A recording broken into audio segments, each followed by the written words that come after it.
떨리는 손으로 다시 전화를 걸었어요. 이번엔 없는 번호라는 안내가 나왔습니다. 은주는 그 자리에 주저앉았어요. 이 평생 모은 돈의 절반이 사라진 거예요. 남편이 남긴 마지막 선물이 그렇게 없어진 거예요. 눈물이 멈추지 않았습니다. 어떻게 이럴 수가. 그렇게 친절했던 태훈이.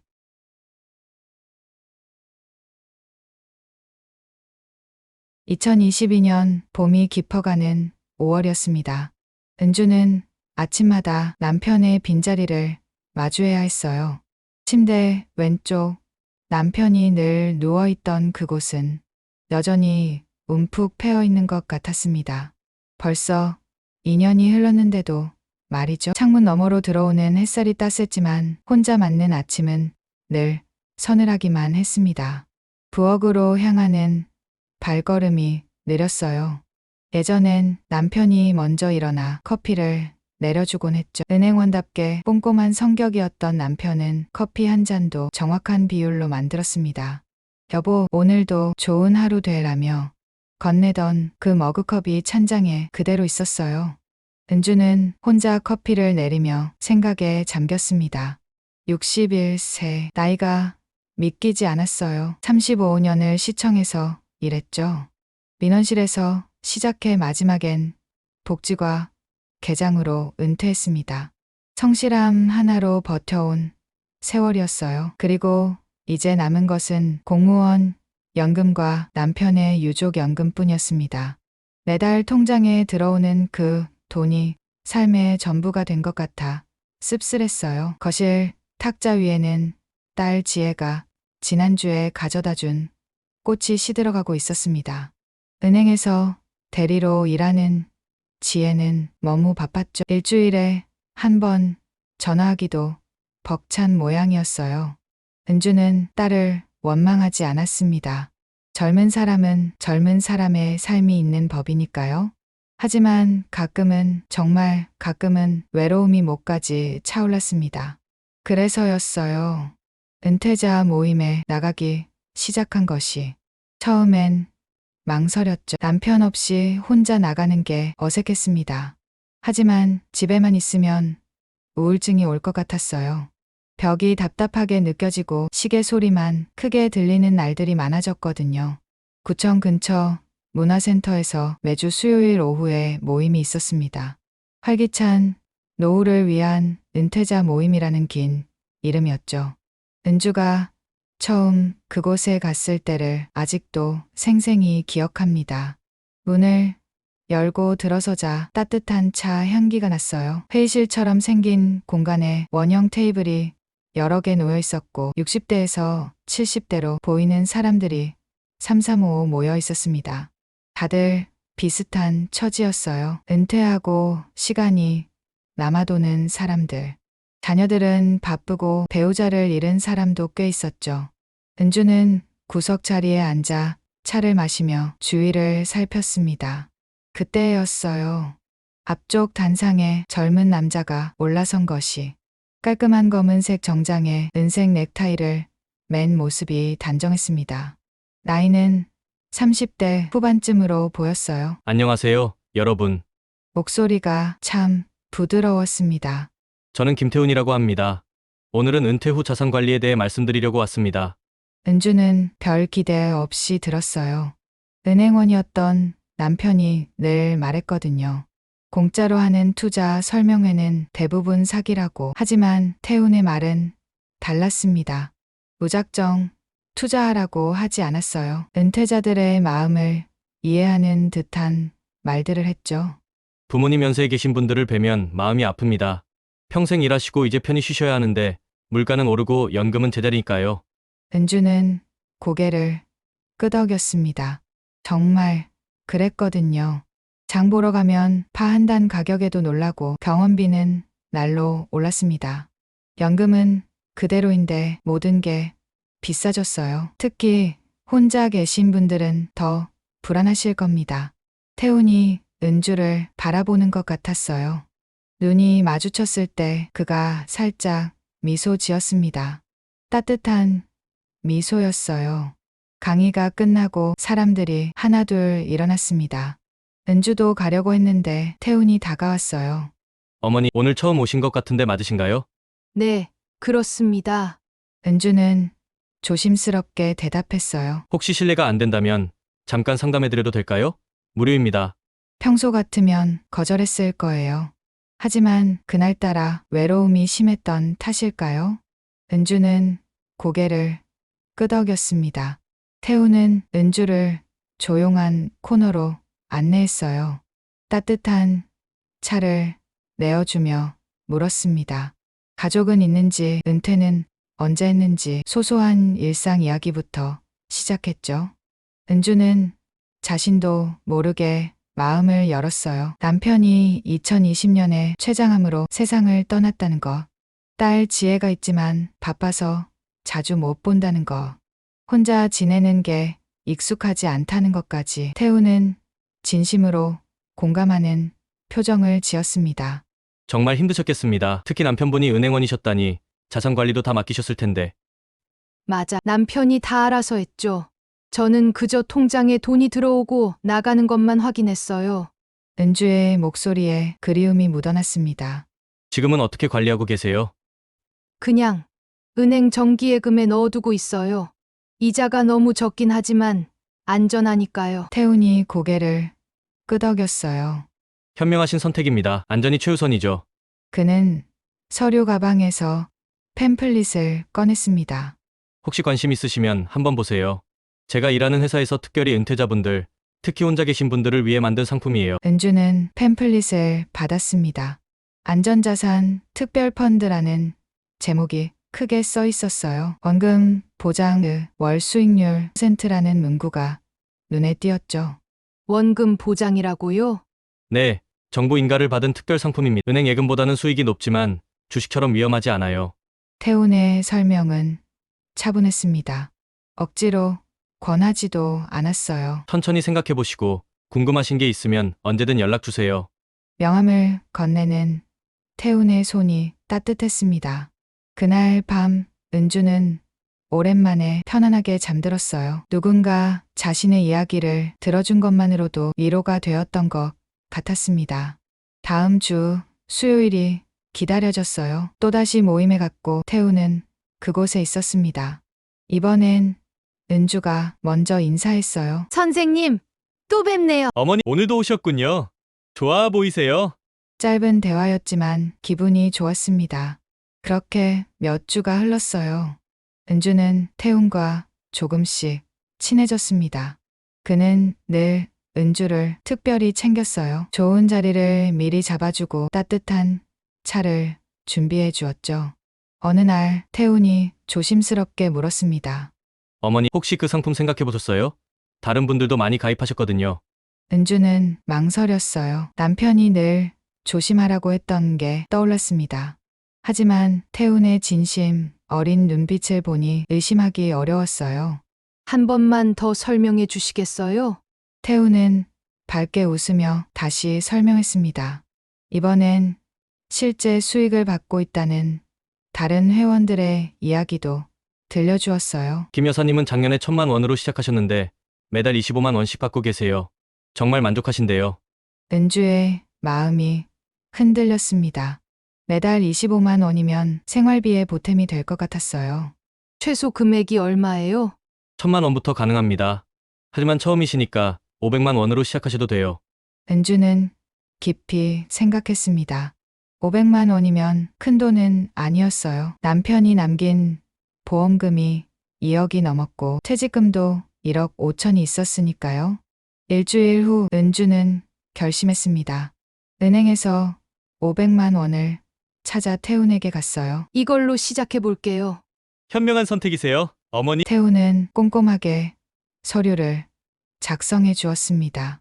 도장을 찍는 은주의 손이 살짝 떨렸어요. 기대감인지 불안감인지 알 수 없는 감정이었죠. 한 달이 지났습니다. 정확히 약속한 날 통장에 12만 5천 원이 입금되었어요. 은주는 놀랐습니다. 정말로 수익이 들어온 것이죠. 2달째도 3달째도 어김없이 돈이 들어왔어요. 은주는 점점 확신을 갖게 되었습니다. 이건 사기가 아니라 정말 좋은 기회라고. 어느 날 태훈이 말했어요. 어머니, 수익 잘 받고 계시죠? 사실 이 상품이 곧 마감될 예정이에요. 정부 규정이 바뀌어서요. 은주는 당황했습니다. 이제 막 신뢰가 생겼는데 끝난다니. 그럼 어떻게 해요? 지금 투자하신 분들은 계속 혜택을 받으실 수 있어요. 오히려 지금이 기회죠. 마지막으로 증액하실 수 있거든요. 은주는 고민에 빠졌어요. 3달 동안 받은 수익이 증명이었습니다. 이건 진짜였어요. 그날 밤 은주는 오래 생각했습니다. 남편이 곁에 있었다면 뭐라고 했을까? 아마 반대했겠죠. 하지만 남편은 떴어요. 이제 은주 스스로 결정해야 했습니다. 외로운 노후, 불안한 미래, 조금이라도 여유가 있다면 딸에게 부담 주지 않고 살 수 있을 것 같았어요. 다음 날 은주는 큰 결심을 했습니다. 선생님, 5천만 원 더 넣고 싶어요. 태훈의 눈이 반짝였다가 이내 걱정스러운 표정을 지었어요. 어머니, 너무 무리하시는 건 아닌가요? 아니에요. 믿어요. 선생님을. 그 말에 태훈은 감동한 듯 은주의 손을 잡았습니다. 실망시키지 않을게요. 어머니, 따뜻한 손이었어요. 남편 이후로 처음 느끼는 온기였습니다. 은주는 그 순간 이 사람은 나쁜 사람이 아니라고 확신했어요. 하지만 그것은 착각이었습니다. 끔찍하고 잔인한 착각.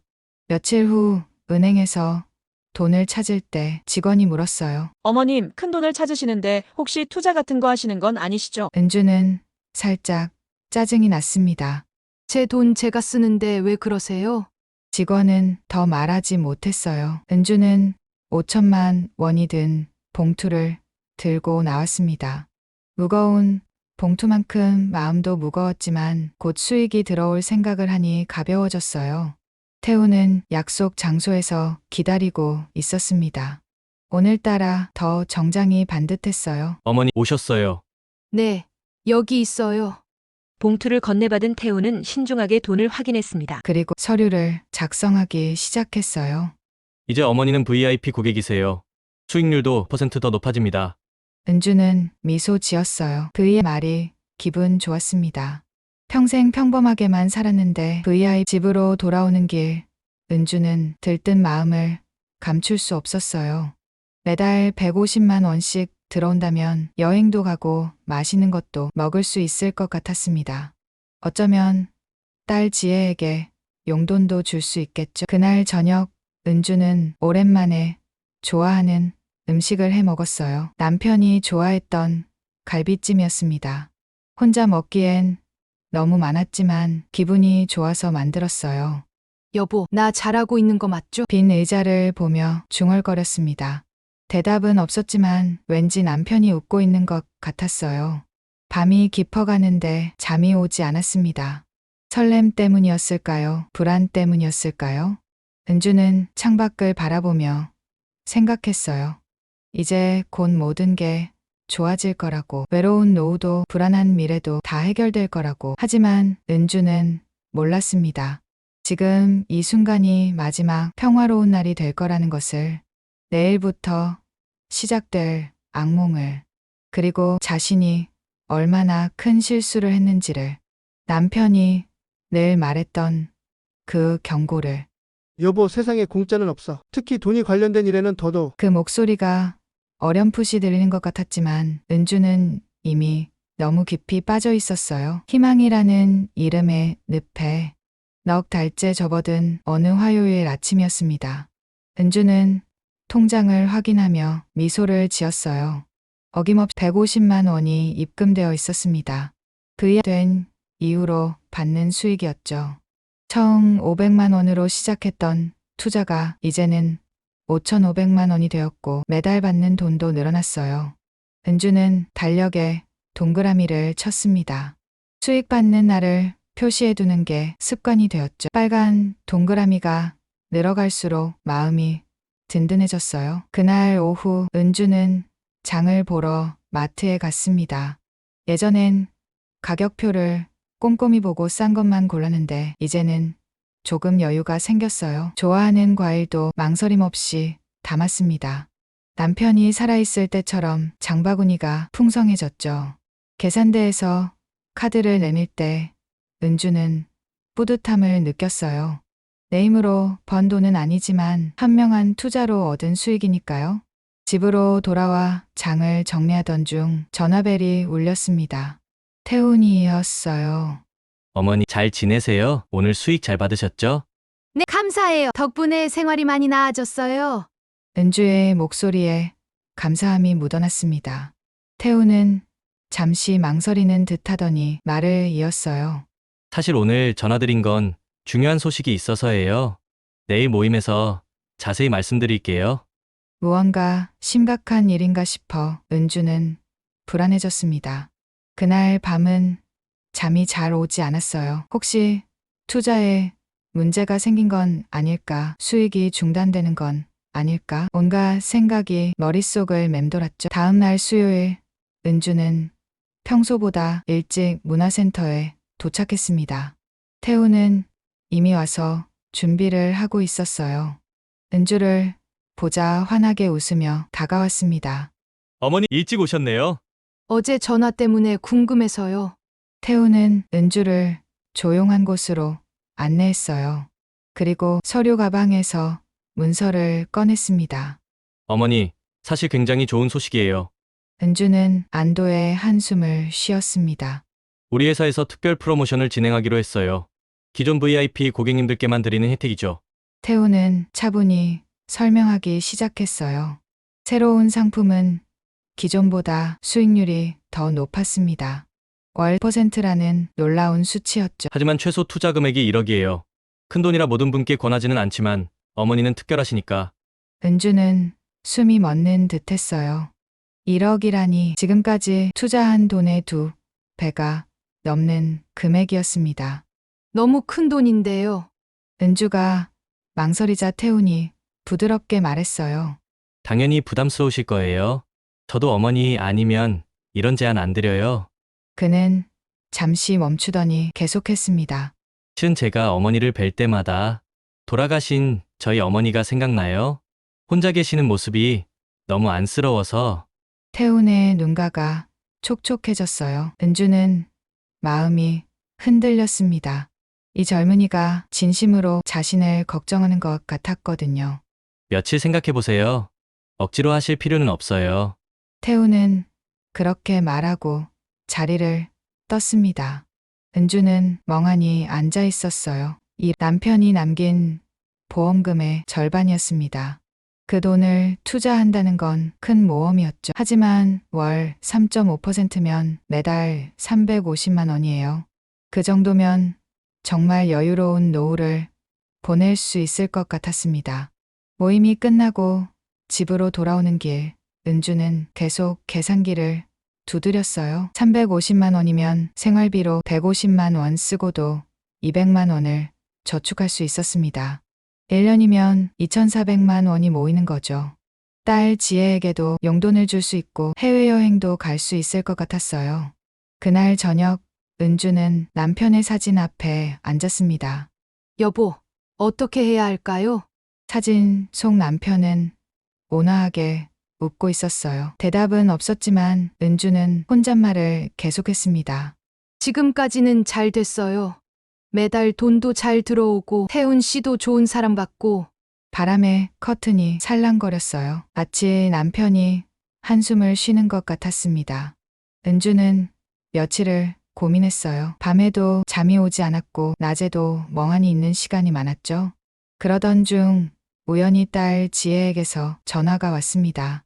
엄마 잘 지내? 잘 지내지. 은주는 투자 이야기를 꺼낼까 망설였어요. 하지만 지혜가 바쁜 목소리로 말했습니다.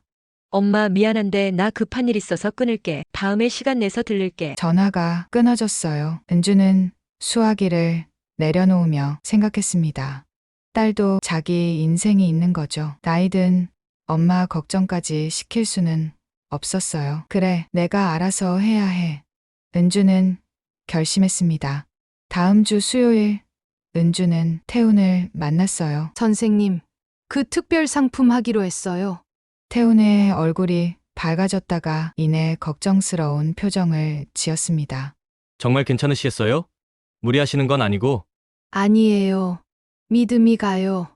은주는 단호하게 말했어요. 사실 마음 한구석엔 여전히 불안함이 있었지만 지금까지의 경험이 용기를 주었습니다. 태우는 은주의 손을 잡았어요.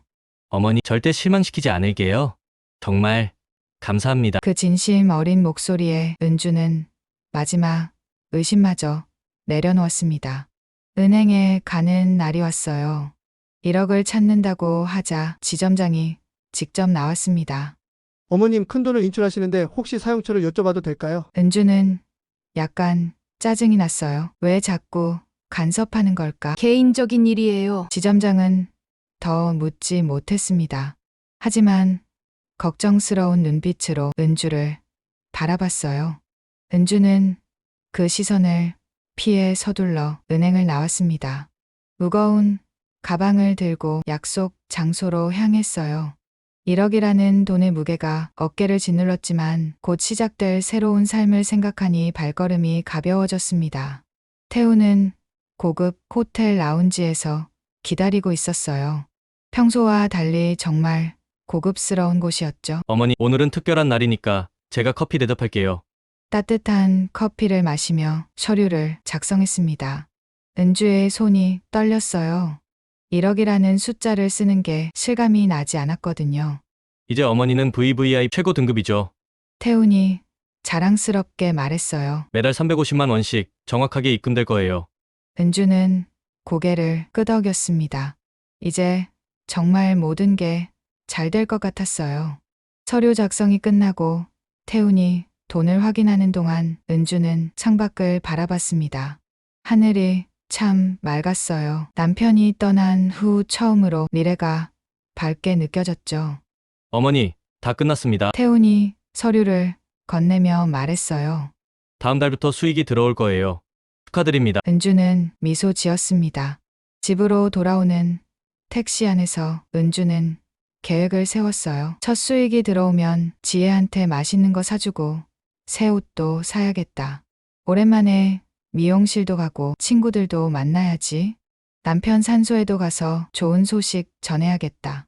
그날 밤 은주는 일기를 썼어요. 오랜만이었죠. 오늘 큰 결정을 했다. 무섭기도 하지만 설렌다. 남편이 보면 뭐라고 할까? 아마 겁쟁이라고 놀릴지도. 하지만 난 용기를 냈다. 이제 좀 더 나은 삶을 살 수 있을 것 같다.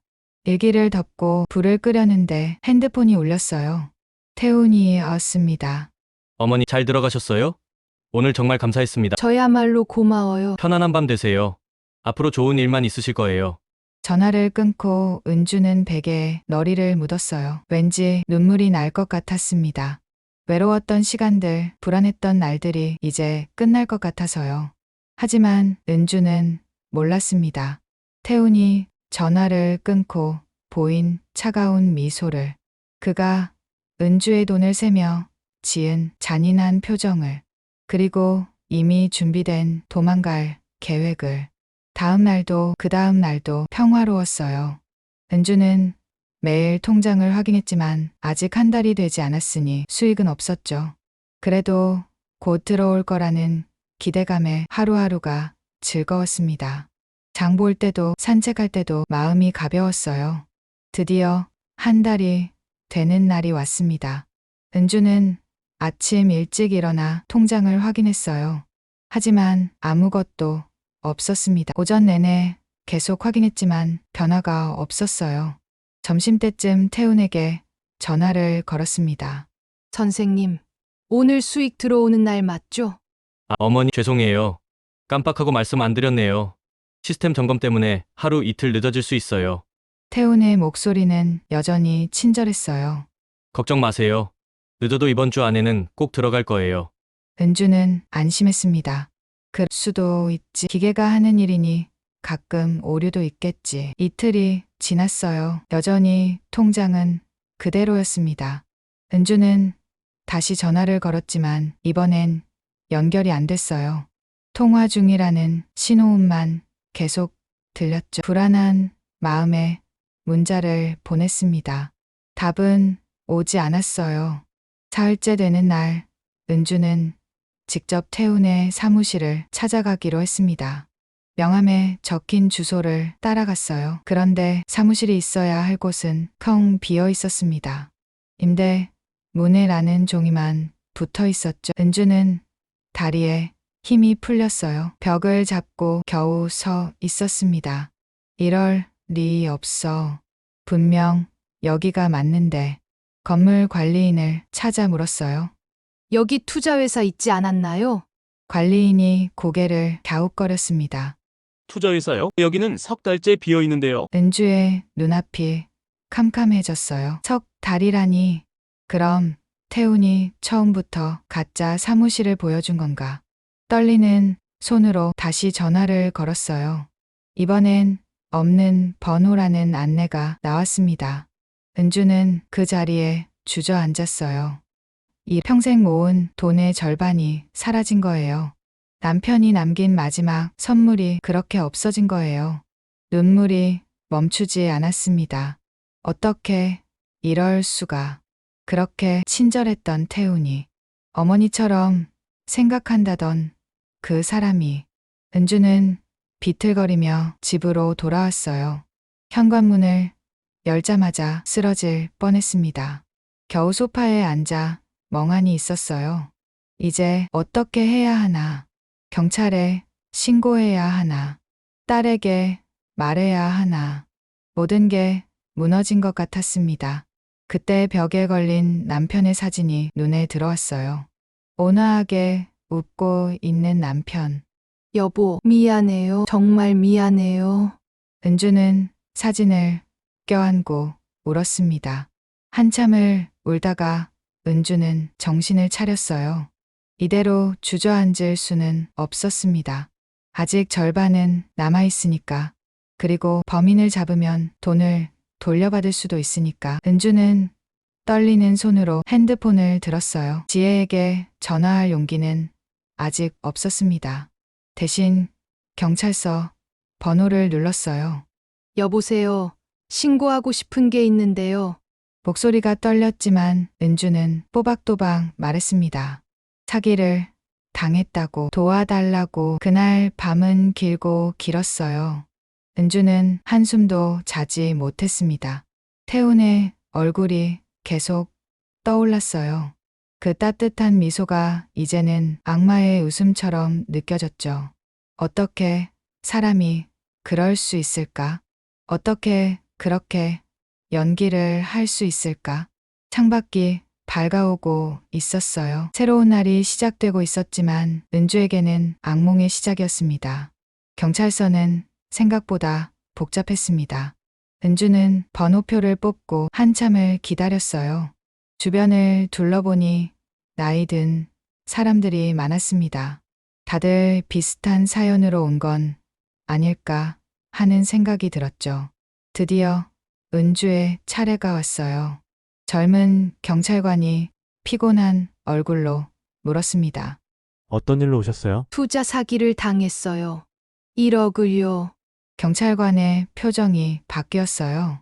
놀란 듯 하면서도 어딘가 익숙한 표정이었죠. 자세한 내용을 듣더니 한숨을 쉬었습니다.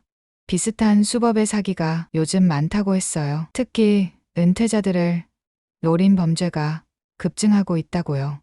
은주는 진술서를 작성했습니다.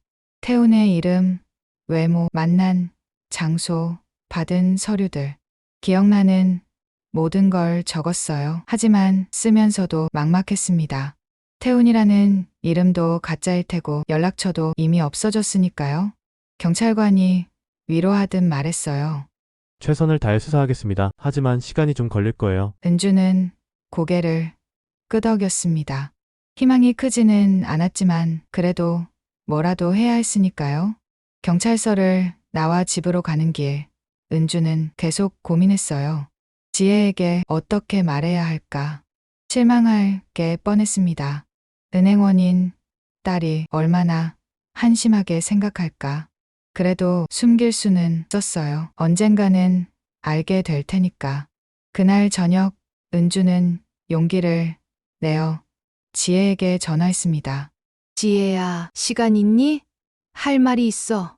엄마, 무슨 일이야? 목소리가 왜 그래? 지혜의 걱정스러운 목소리에 은주는 울컥했어요. 집에 올 수 있니? 지금요? 무슨 일인데 그래요? 전화로는 못해. 제발 와줘. 지혜는 뭔가 심상치 않음을 느꼈는지 바로 오겠다고 했어요.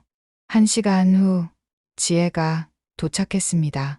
헐레벌떡 뛰어온 듯 숨이 차 있었어요. 은주를 보자마자 물었죠. 엄마, 어디 아파? 병원 가야 해? 은주는 고개를 저었어요. 그리고 떨리는 목소리로 모든 걸 털어놓기 시작했습니다.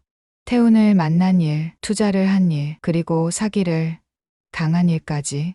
지혜의 얼굴이 점점 창백해졌어요. 이야기가 끝나자 지혜는 한동안 말을 못했습니다.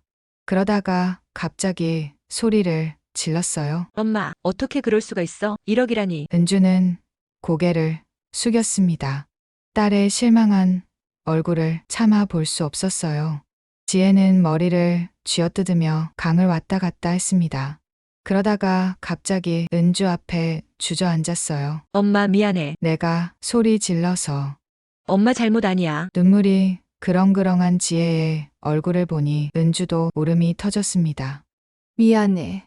지혜야. 엄마가 바보같이. 아니야, 엄마. 그 나쁜 놈이 잘못한 거야. 지혜는 엄마를 꼭 안았어요. 둘은 한참을 그렇게 울었습니다.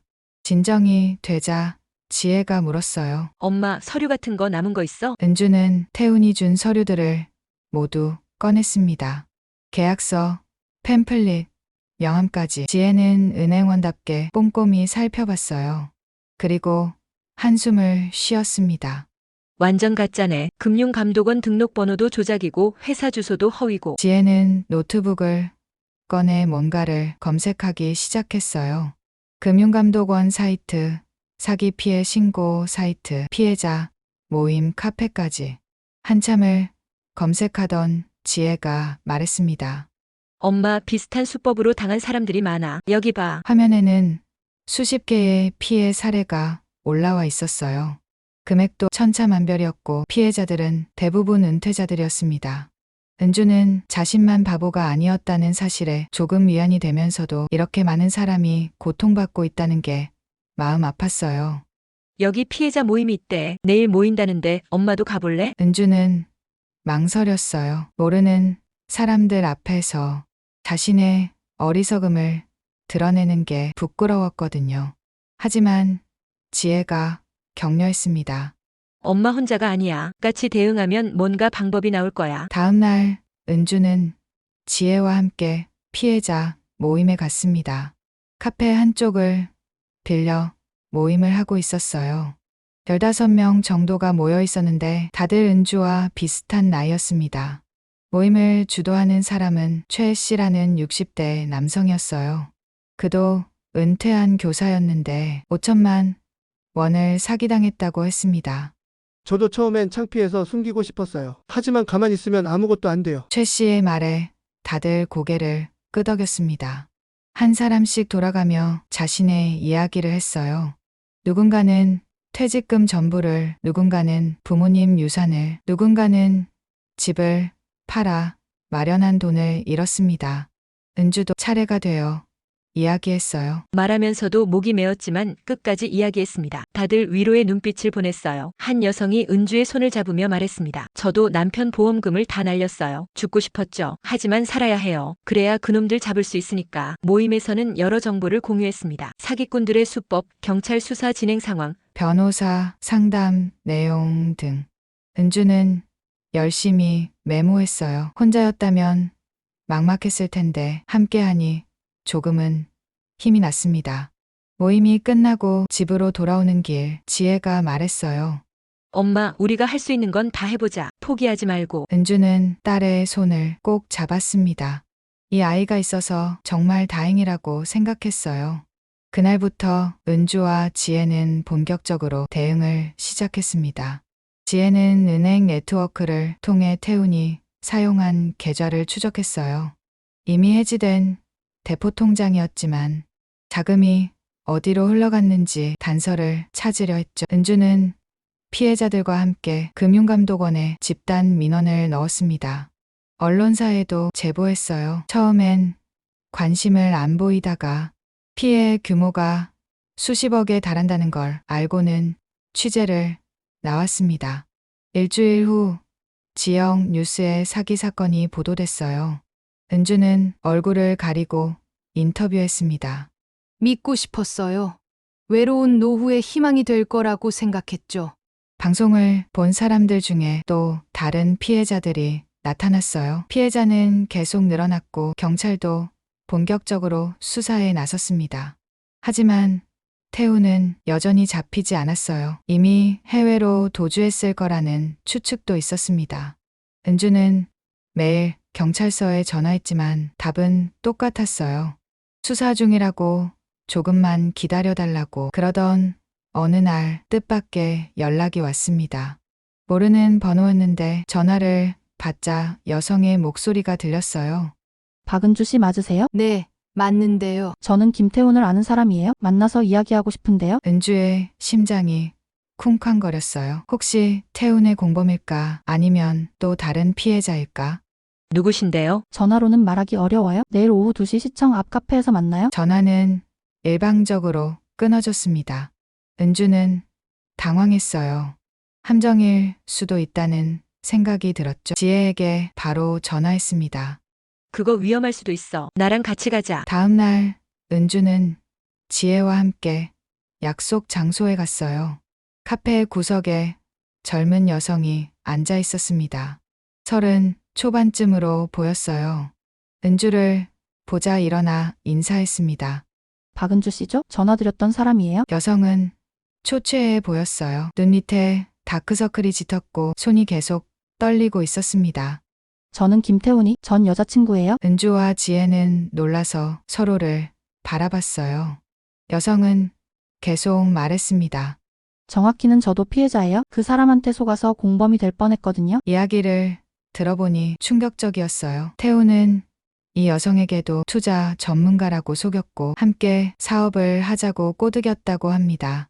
하지만 뭔가 이상함을 느끼고 빠져나왔다고 했어요. 그 사람 본명은 김태훈이 아니에요. 최정우라고 전과도 있는 사람이에요. 여성은 가방에서 서류를 꺼냈습니다.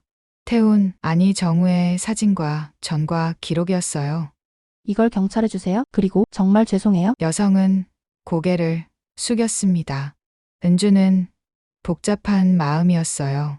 이 여성도 피해자였지만 어쨌든 태훈과 관련이 있었으니까요. 하지만 용기를 내어 나온 것만으로도 고마웠습니다. 고마워요. 이 정보가 큰 도움이 될 거예요. 여성은 눈물을 글썽이며 일어났어요. 가기 전에 한마디 더 했습니다. 그 사람 아마 부산 쪽에 숨어 있을 거예요. 거기 아는 사람이 있거든요. 귀중한 정보였어요. 은주와 지혜는 바로 경찰서로 갔습니다. 담당 형사는 자료를 보고 눈을 빛냈어요. 이거 중요한 단서네요. 바로 수사하겠습니다. 며칠 후 반가운 소식이 들려왔습니다. 부산에서 정우로 추정되는 사람을 발견했다는 거예요. 잠복 수사 끝에 체포할 예정이라고 했습니다. 은주는 가슴이 뛰었어요. 드디어 그놈을 잡을 수 있을까? 돈을 돌려받을 수 있을까? 피해자들 모임에도 소식이 전해졌어요. 다들 긴장하면서도 기대에 차 있었습니다. 최 씨가 말했어요. 이제 시작이에요. 잡히더라도 돈을 찾기까지는 긴 싸움이 될 거예요. 맞는 말이었어요. 하지만 그래도 희망이 생긴 것만으로도 감사했습니다. 그날 밤 은주는 오랜만에 편하게 잠들었어요. 아직 끝난 건 아니지만 적어도 혼자가 아니라는 걸 알았으니까요. 지혜가 피해자들이 그리고 정의가 자신의 편이라는 걸 믿었습니다. 창밖에 별이 반짝였어요. 남편이 지켜보고 있는 것 같았습니다. 여보, 조금만 더 힘낼게요. 우리 딸이 정말 든든해요. 은주는 남편의 사진을 보며 속삭였습니다. 내일은 오늘보다 나은 날이 될 거라고 믿으면서 체포 소식이 들린 지 사흘째 되는 날이었습니다. 은주는 새벽부터 잠을 이루지 못했어요. 오늘 정우 아니 태훈을 대면 조사한다는 연락을 받았거든요. 피해자 대표로 은주와 최 씨가 참석하기로 했습니다. 경찰서로 가는 택시 안에서 은주의 손은 계속 떨렸어요. 그 얼굴을 다시 본다는 게 두려우면서도 꼭 물어보고 싶은 게 있었습니다. 왜 그랬는지, 정말 처음부터 다 거짓이었는지. 경찰서 조사실 앞에서 지혜가 기다리고 있었어요. 은행 일을 빼고 와준 딸이 고마웠습니다. 엄마 괜찮아? 응, 괜찮아. 은주는 애써 미소를 지었지만 얼굴은 창백했어요. 담당 형사가 나와서 설명했습니다. 유리창 너머로 볼 수 있지만 피해자는 이쪽을 볼 수 없다고 했어요. 원한다면 직접 질문할 수도 있다고 했습니다. 은주는 심호흡을 하고 조사실을 들여다봤어요. 그곳에 태훈이 있었습니다. 아니, 이제는 최정우라고 불러야겠죠. 단정했던 정장 대신 수의를 입고 있었어요. 며칠 사이에 많이 초췌해진 모습이었지만 여전히 그 얼굴이었습니다. 은주의 가슴이 쿵쾅거렸어요. 분노인지 슬픔인지 알 수 없는 감정이 밀려왔습니다. 형사가 질문을 시작했어요. 처음엔 부인하던 정우도 증거를 들이대자 조금씩 실토하기 시작했습니다. 네, 맞아요. 제가 했습니다. 그 담담한 목소리에 은주는 충격을 받았어요. 너무나 태연했거든요. 마치 남의 일을 말하는 것처럼. 형사가 물었습니다. 왜 그랬습니까? 왜 죄 없는 노인들을 속였습니까? 정우는 한참 침묵하다가 입을 열었어요. 돈이 필요했어요. 도박 빚이 3억이나 있었거든요. 도박, 빚, 그 두 글자에 은주는 힘이 빠졌어요. 자신들의 노후 자금이, 평생의 꿈이 그저 도박 빚을 갚는 데 쓰였다니. 후회하지 않습니까? 형사의 질문에 정우는 고개를 들었어요. 잠시 유리창 쪽을 바라봤습니다. 은주와 눈이 마주친 것 같았어요. 물론 정우는 이쪽을 볼 수 없었지만 후회요? 글쎄요. 먹고 살려면 어쩔 수 없었어요. 그 말에 은주는 주먹을 꽉 쥐었습니다. 어쩔 수 없었다고? 남의 인생을 망쳐놓고 참고 있던 최 씨가 마이크를 잡았어요. 당신도 부모가 있을 텐데 어떻게 그럴 수 있습니까? 정우는 비웃듯이 말했어요. 부모요? 일찍 돌아가셨어요. 저도 혼자 살아남느라 힘들었습니다. 거짓말인지 진실인지 알 수 없었어요. 하지만 그것도 이제는 중요하지 않았습니다. 은주가 용기를 내어 마이크를 잡았어요. 저예요. 박은주 기억하시죠? 정우가 고개를 들었습니다. 표정이 살짝 굳는 것 같았어요. 왜 저였나요? 그렇게 많은 사람 중에 왜 하필 저였어요? 은주의 목소리가 떨렸습니다. 정우는 한참 침묵하다가 대답했어요. 쉬워 보였으니까요. 외로워 보였고 믿음을 원하는 것 같았고 그 차가운 말에 은주는 눈물이 났어요. 자신이 그렇게 만만해 보였나? 그렇게 불쌍해 보였나?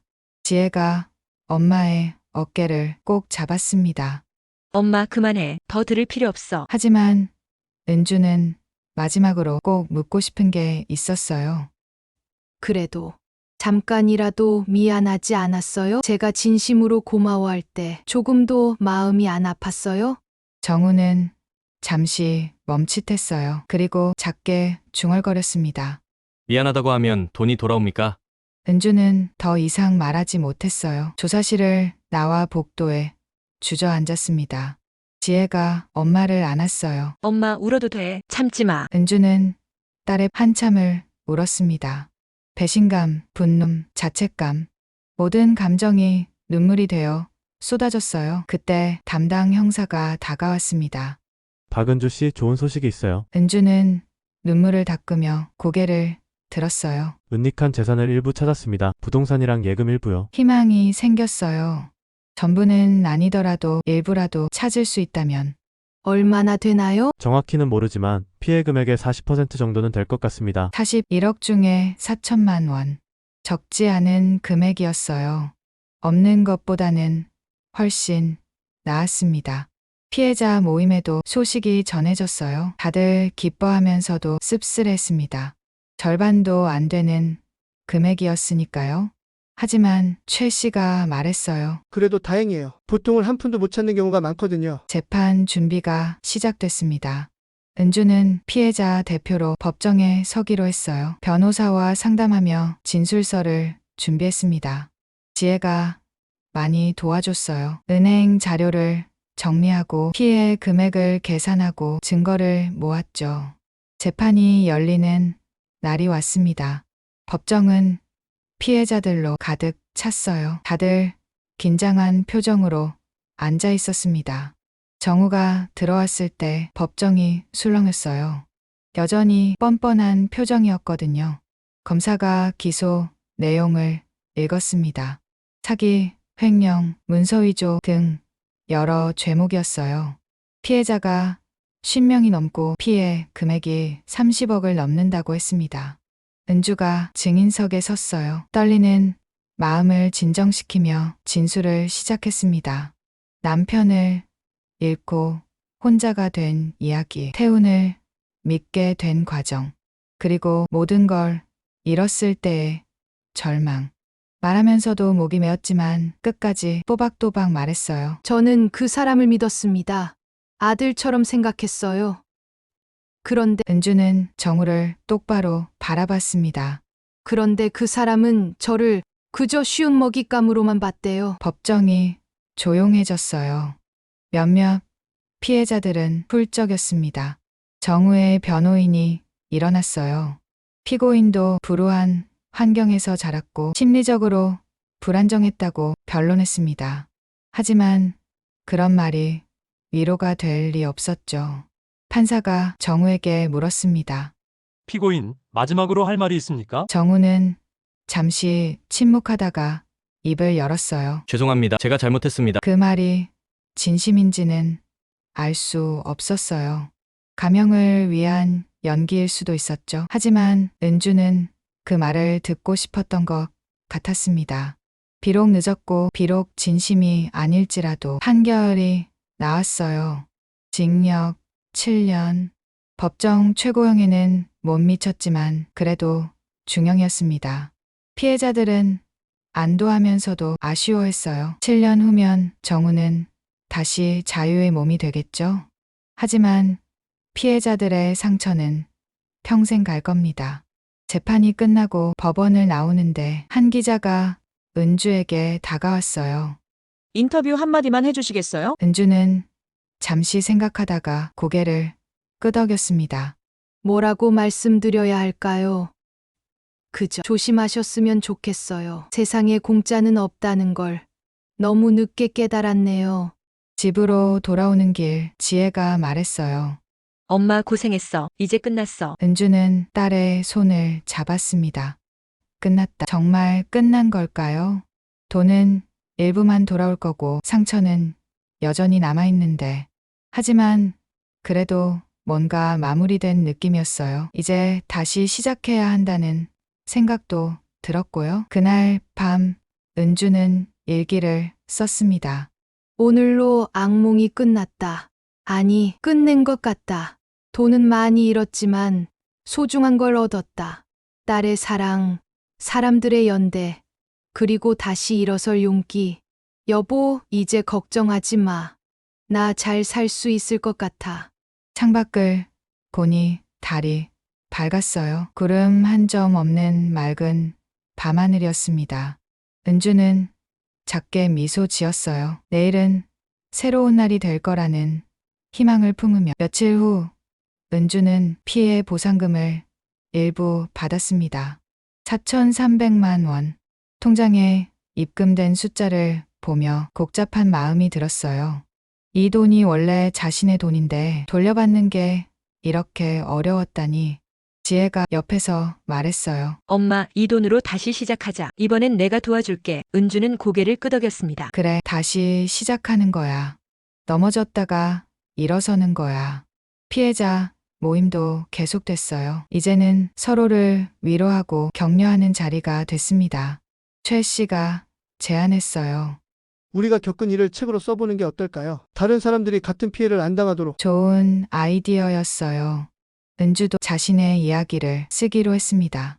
글을 쓰면서 상처를 치유할 수 있을 것 같았거든요. 어느 날 은주는 문화센터를 다시 찾았어요. 태훈을 처음 만났던 그곳. 이제는 투자 설명회 대신 금융사기 교육을 하고 있었습니다. 강사가 말했어요. 원금 보장에 고수익을 약속하면 100% 사기입니다. 속지 마세요. 은주는 쓴웃음을 지었어요. 이제야 듣는 교육이라니. 하지만 늦었다고 생각할 때가 가장 빠른 때라고 하죠.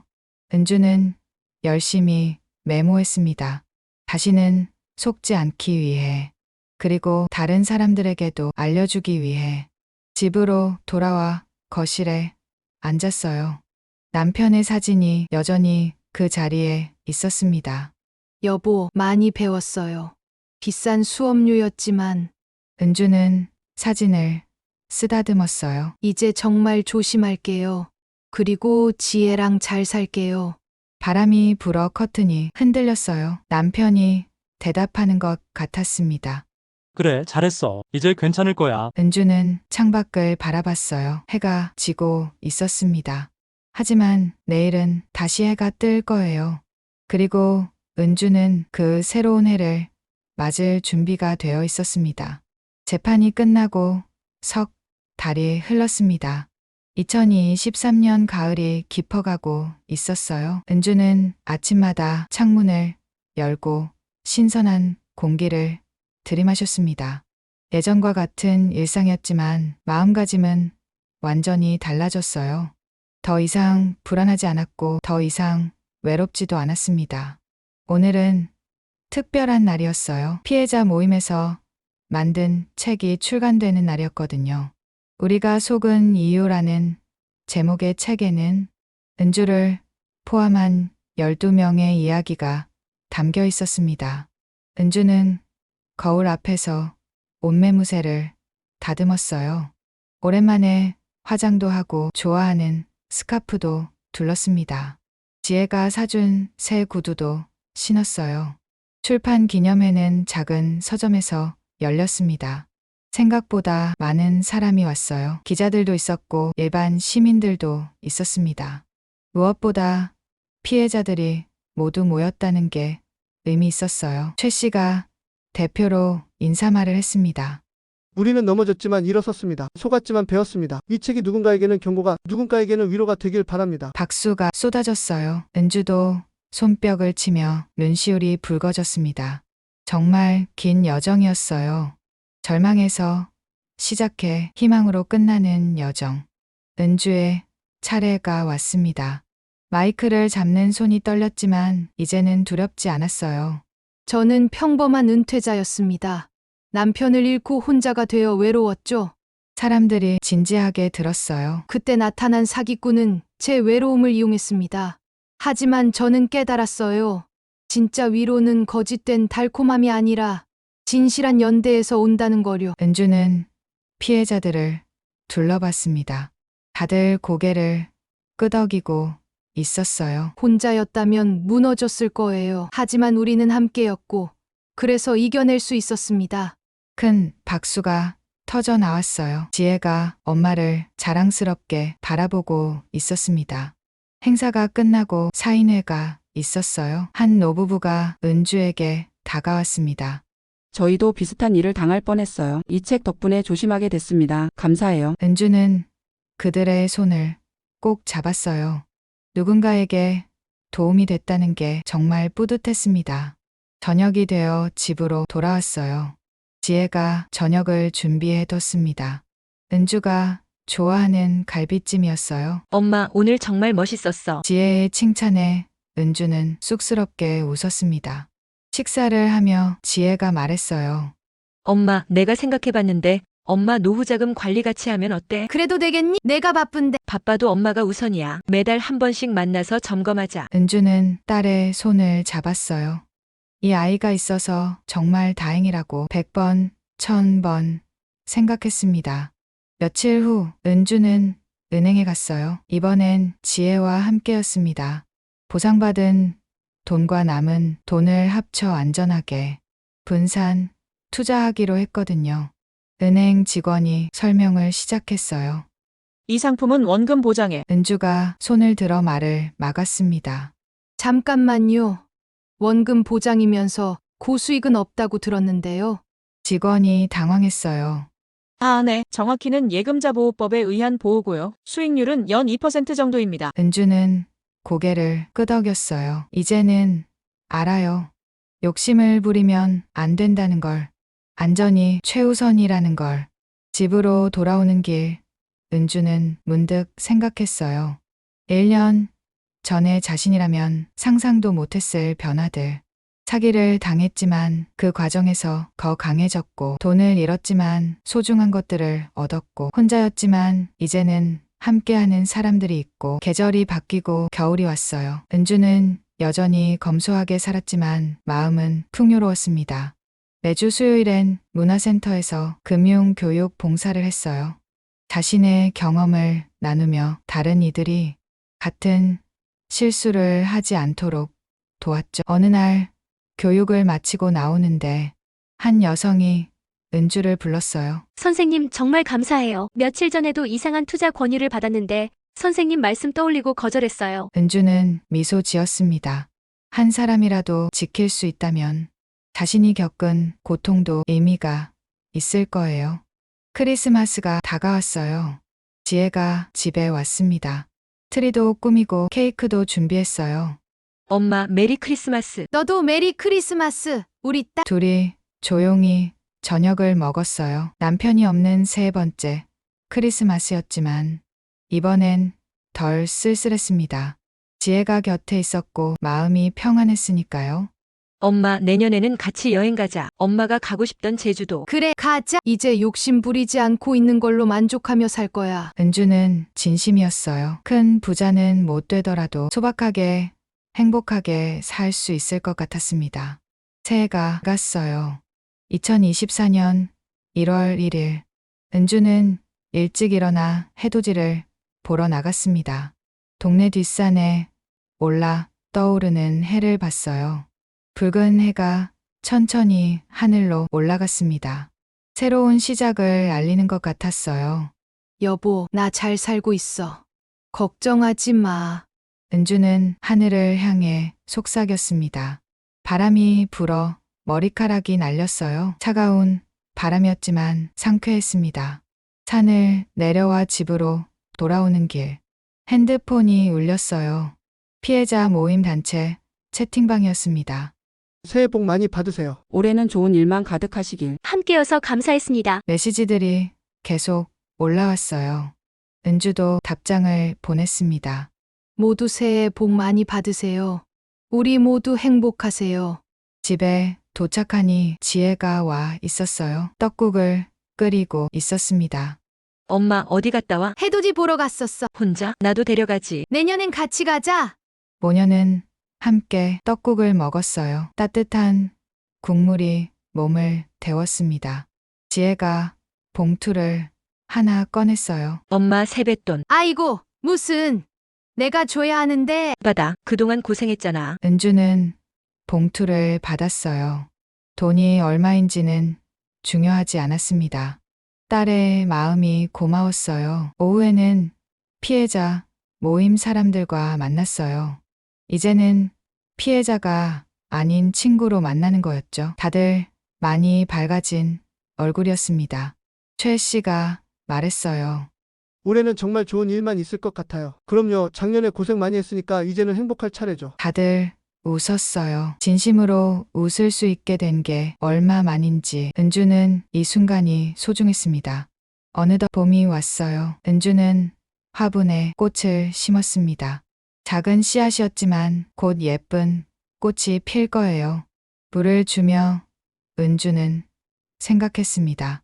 자신도 이 꽃처럼 다시 피어날 거라고. 어느 날 우편함에 편지가 하나 있었어요. 검찰청에서 온 편지였습니다. 추가 보상금이 나왔다는 내용이었어요. 정우가 숨겨둔 재산을 또 발견했다고. 금액은 800만 원. 크지 않은 돈이었지만 은주는 감사했어요. 포기하지 않고 끝까지 싸운 결과니까요. 지혜에게 전화했습니다. 우리 오늘 저녁 외식할까? 엄마가 살게. 좋아, 퇴근하고 갈게. 은주는 오랜만에 외출 준비를 했어요. 옷장을 열어 예쁜 옷을 골랐습니다. 립스틱도 바르고 향수도 살짝 뿌렸어요. 거울을 보니 나쁘지 않았습니다. 61세. 아직 늙었다고 하기엔 이른 나이죠. 레스토랑에서 지혜를 만났어요. 와인도 한잔하며 여유로운 저녁을 보냈습니다. 엄마 요즘 행복해 보여. 응, 행복해. 은주는 진심이었어요. 돈은 많이 잃었지만 마음의 평화를 찾았으니까요. 지혜야, 고마워. 내가 있어서 이겨낼 수 있었어. 엄마, 지혜의 눈가가 촉촉해졌어요. 앞으로 우리 더 자주 만나자. 일주일에 한 번은 꼭. 좋아, 약속. 모녀는 새끼손가락을 걸었어요. 어린아이 같은 약속이었지만 그 어떤 계약서보다 든든했습니다.